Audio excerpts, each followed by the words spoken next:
38 मुसलमान हो चुके हैं। सहाबा किराम आपस में बात करते हैं, कब तक हम लोग छुप छुप कर इस्लाम की तबलीग करते रहेंगे, दावत देते रहेंगे, अल्लाह की इताअत करते रहेंगे।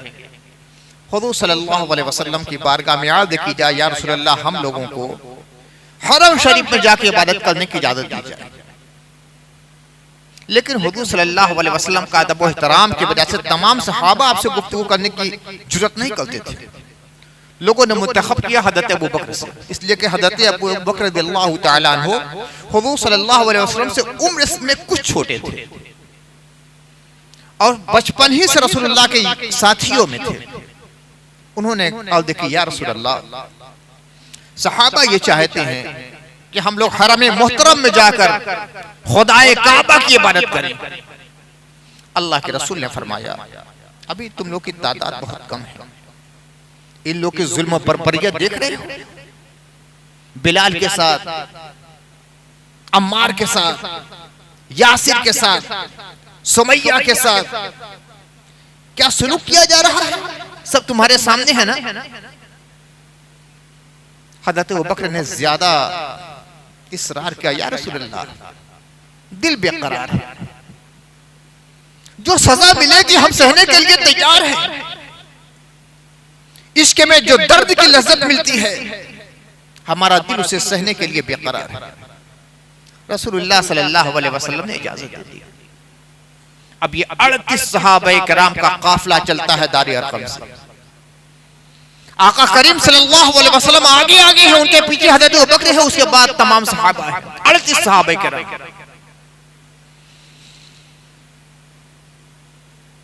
हरम मोहतरम में जाते हैं, कुफ्फार बैठे हुए हैं।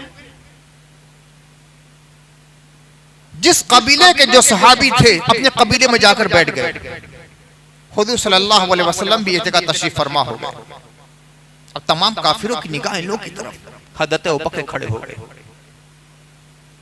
हरम मोहतरम में दीन इस्लाम की सबसे पहले तबलीग करने वाले रसूलुल्लाह के बाद हज़रत अबू बकर रज़ियल्लाहु तआला अन्हु हैं। सब बेटे हज़रत अबू बकर खड़े हो जाते हैं और इस्लाम की तबलीग करना शुरू कर देते हैं। अब उन काफिरों के दिलों पर तो गिलाफ पड़ गए थे। हक की बात सुनना रवादार नहीं। जद्द कुब का सिलसिला शुरू होता है, कोई इधर से मार रहा है, कोई उधर से गाली दे रहा है, कोई उधर से गुस्ताखी कर रहा है, यहां तक कि जमीन पर पटक दिया। उतबा इब्न रबिया बड़ा जालिम और जाबिर और सफाक आदमी था, इस्लाम से सख्त नफरत करने वाला। वही जो बद्र में मारा गया था, हिंद का बाप, जिसको हिंदा हम लोग कहते हैं, हिंद का बाप उतबा बहुत जालिम था। उसने 2 तल्ले वाले जूता पहन रखा था। उस जूते से हज़रत सैयदना अबू बकर सिद्दीक के चेहरे पर कई बार मारा, यहां तक पूरा चेहरा खून से तर हो गया। हज़रत अबू बकर गिर पड़े हैं तो उनके पेट पर कूद रहा था, कमबख्त बेहोश हो गए हैं। तो चेहरे की ये है थी कि पहचाने नहीं जा रहे थे, नाक सूख गई थी, चेहरा सूख गया था, पूरे चेहरे से खून ही खून, खून ही खून था। हज़रत अबू बकर के खानदान वाले यानी तैम को मालूम हुआ तो दौड़े हुए आए, सख्त सुस्त भी कहा लोगों को, और बेहोशी के आलम में कपड़े में लपेट कर उठा कर ले गए। ये पोजीशन थी हज़रत अबू बकर की कि कपड़े में लपेट कर उठा कर लेकर गए, और ऐसा लग रहा था कि ये बचने वाले नहीं। अब इंतकाल हुआ, तब इंतकाल हुआ।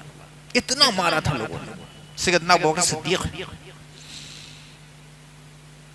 आपस में लोगों ने मुआहिदा किया, बनु तैम के लोगों ने, जो है तो अबू बकर का कबीला था, कि अगर अबू बकर इस हादसे में इनका इंतकाल हो गया तो हम लोग उतबा इब्न रबिया को कत्ल कर डालेंगे इनके बदले में। दिन भर बेहोशी की कैफियत तारी रही, कबीले के लोग बैठे रहे, हज़रत अबू बकर के वालिद अबू कुहाफा बैठे रहे।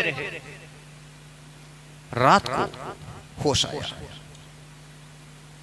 लोगों ने पूछा अबू बकर कैसे हो? मैं कैसा हूं इसका कोई जवाब नहीं। लोग पूछ रहे हैं कैसे हो, दिन भर बेहोशी की कैफियत तारी रही।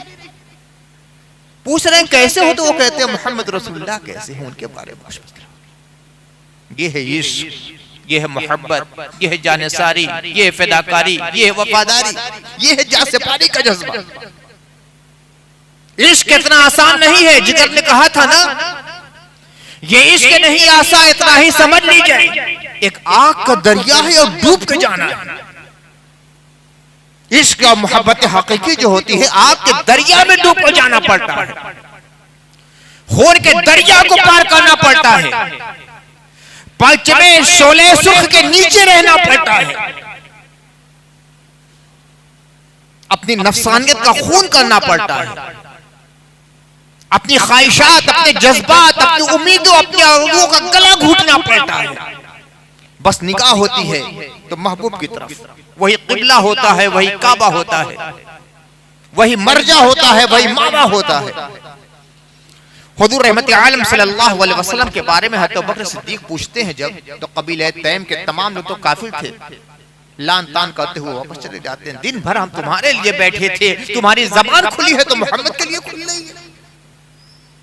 सब वापस चले गए और उनकी वालिदा से कह दिया, जिनका नाम उम्मे खैर था, है तो वालिदा का नाम उम्मे खैर था, अभी तक इस्लाम कबूल नहीं किया था, कहा कि जरा इसके खाने पीने का इंतजाम करना।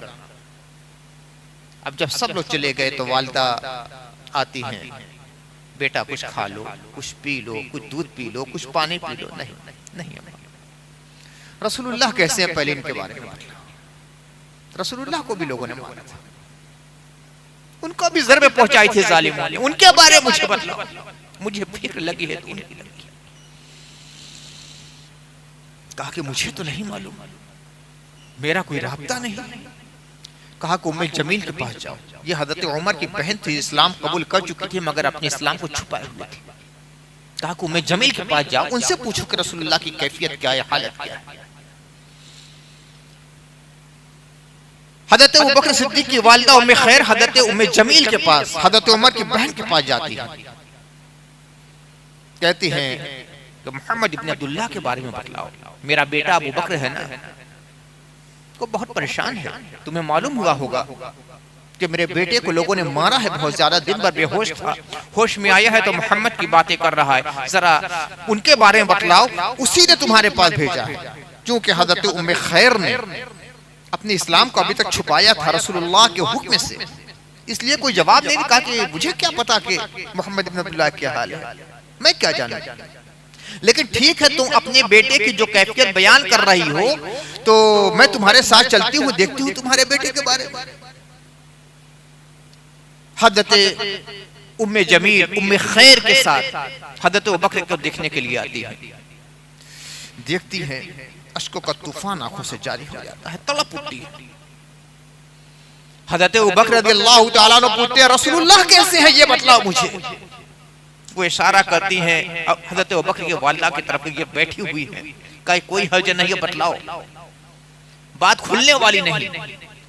अब उन्होंने कहा कि नहीं यार, रसूलुल्लाह सल्लल्लाहु बिल्कुल बखैर हैं और दारे अरक़म में तशरीफ फरमा, कहा कि मैं चलना चाहता हूँ, अपनी आंखों से रसूलुल्लाह का चेहरा देखना चाहता हूँ, तब मेरे दिल को ठंडक नसीब होगी। अपना मुद्दा बयान किया तो हजरत उम्मे खैर ने और हजरत उम्मे जमील ने कहा थोड़ा सा और ठहर जाओ, जब रात का सन्नाटा पूरी तरह छा जाएगा, लोग बिस्तर इस्तराहत पर चले जाएंगे, लोगों का आना जाना बंद हो जाएगा, हर तरफ सन्नाटा का कोहरा छा जाएगा, तब हम लेकर चलेंगे। चुनांचे जब रात हो गई तो हुजूर रहमत आलम सल्लल्लाहु अलैहि वसल्लम का यह दरवेश दीवाना सैयदना अबू बकर सिद्दीक़ खा से निकलता है, पाँव में चलने की ताब नहीं है। एक तरफ आपकी वालिदा है, एक तरफ हजरत उमर की बहन है, दोनों के सहारे से रसूलुल्लाह सल्लल्लाहु अलैहि वसल्लम पास आते हैं दारे अरक़म। हुजूर सल्लल्लाहु अलैहि वसल्लम को देखा तो अजीब सी कैफियत हो गई, कदमों पे गिर पड़े। रसूलुल्लाह सब ने झुके, उनकी पेशानी को बोसा, तमाम सहाबे पे वहां झुके। रसूलुल्लाह सल्लल्लाहु अलैहि वसल्लम से कैफियत बयान की उनकी वालिदा ने कि सुबह से बेहोश है, अभी तक कुछ खाया पिया नहीं है, बार बार हम लोगों ने इनसे कहा लेकिन साफ इनकार कर दिया है कि पहले मैं रसूलुल्लाह को अपनी आंखों से देखूंगा, फिर उसके बाद कुछ खाऊंगा। हाय हाय, क्या मुकद्दर है अबू बकर सिद्दीक़ का। रसूलुल्लाह सल्लल्लाहु अलैहि वसल्लम अपने दस्ते मुबारक से लुकमा अबू बकर के मुंह में डाल रहे हैं, अबू बकर खाते जा रहे हैं, अपने हाथ से पिला रहे हैं, अबू बकर पीते जा रहे हैं। थोड़ी देर के बाद हज़रत बकर कहते हैं, या रसूलल्लाह, ये मेरी माँ है, इनको इस्लाम की दावत दीजिए और हिदायत की दुआ भी फरमाइए। हुजूर रहमत आलम सल्लल्लाहु अलैहि वसल्लम ने उन्हें इस्लाम की दावत दी, फौरन इस्लाम कबूल कर लिया। इस्लाम का चश्मा फूटा है तो खून की धारों के साथ फूटा है। एक तरफ वालिदा का ये आलम, दूसरी तरफ एक तरफ बेटे का ये आलम, दूसरी तरफ वालिदा इस्लाम कबूल कर रही है। और वही दिन है कि सैयदना अमीर हमजा रज़ियल्लाहु ताला अन्हु ने भी इस्लाम कबूल किया था। एक ही दिन है जिस दिन हजरत अबू बकर के साथ ये सानहा पेश आया है, उसी दिन हजरत अमीर हमजा ने इस्लाम कबूल किया है और उसी दिन हजरत अबू बकर की वालिदा ने इस्लाम कबूल किया है। और उसके एक दो रोज के बाद बुध का दिन था, रात का वक्त था, गुफ्तगू होने वाली इस्लाम के गलबे के लिए, इस्लाम के इस्तेहकाम के लिए, इस्लाम की दावत के लिए, इस्लाम की तबलीग के लिए। बुध की रात को दुआ फरमाई और दूसरे ही दिन जुमरात को इस्लाम कबूल कर लेते हैं हज़रत उमर रज़ियल्लाहु ताला अन्हु। जब हज़रत उमर रज़ियल्लाहु ताला अन्हु ने इस्लाम कबूल किया तो सहाबा में खुशी की ऐसी लहर दौड़ गई है कि जितने सहाबा वहां मौजूद थे, अल्लाहु अकबर का नारा इतने जोर से लगाया है कि सफा की चोटियां गूंज उठी और उसकी आवाज नीचे से हरम तक सुनाई।